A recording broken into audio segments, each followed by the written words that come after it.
Induc, c'est une société spécialisée dans les applications de robotique appliquées à l'automobile. Le projet autonomique a consisté à développer un système de copilote virtuel. Et dans le cadre de ce projet, nous souhaitons approfondir notre aide à la conduite et être capable de fournir à un non-voyant la possibilité de conduire en lui fournissant des informations sur des consignes de volant et des consignes de freinage.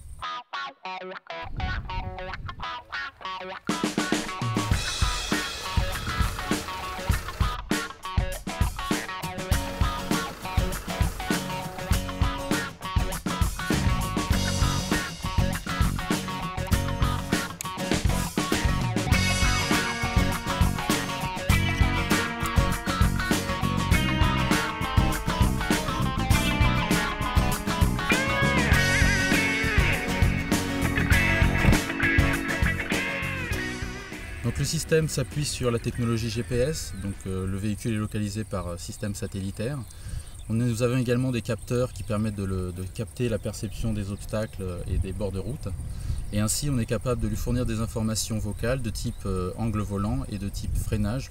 Gauche 5, frein 2, 1, frein, gauche 10, gauche 5, droite 15, droite quart, droite 15. Luc a beaucoup travaillé dans un premier temps sur simulateur pour s'adapter un peu à la synthèse vocale et aux consignes qui peuvent être données. Et aujourd'hui, nous voulons officialiser un peu cet événement sur ce circuit de l'Ednon pour montrer un peu la particularité de ce système qui est vraiment de donner de l'autonomie aux non-voyants. Droite 10, halte.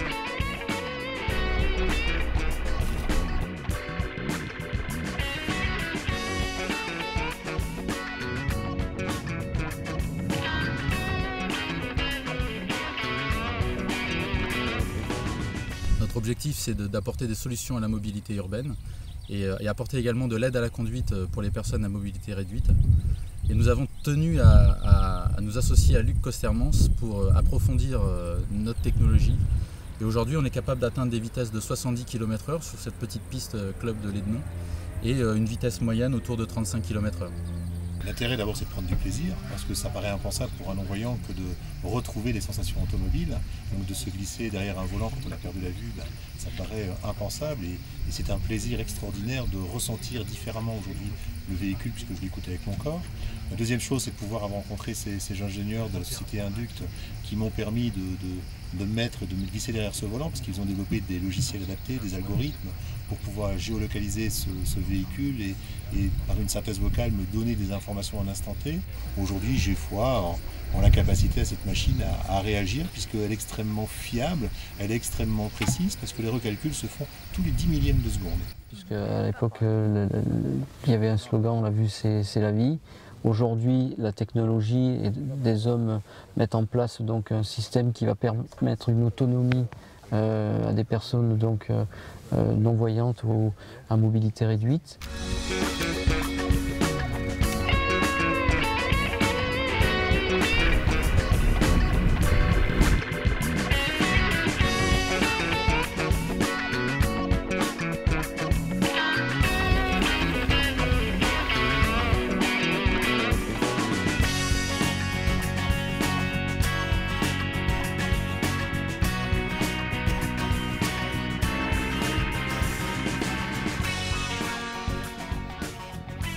C'est surtout un modeste message d'encouragement pour toutes les personnes handicapées à pouvoir se réaliser, à pouvoir sortir de chez elles et à faire des choses.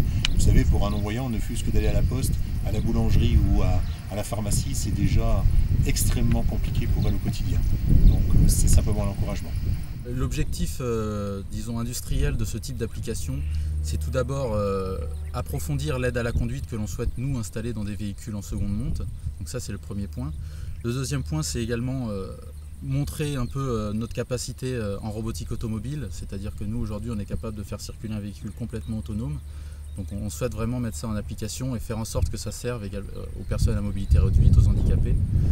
Et pour aller plus loin, on pense que ce système peut être la base d'un système pour piétons, c'est-à-dire qu'aujourd'hui on sait que les non-voyants, leur réelle frustration c'est de ne pas être autonome.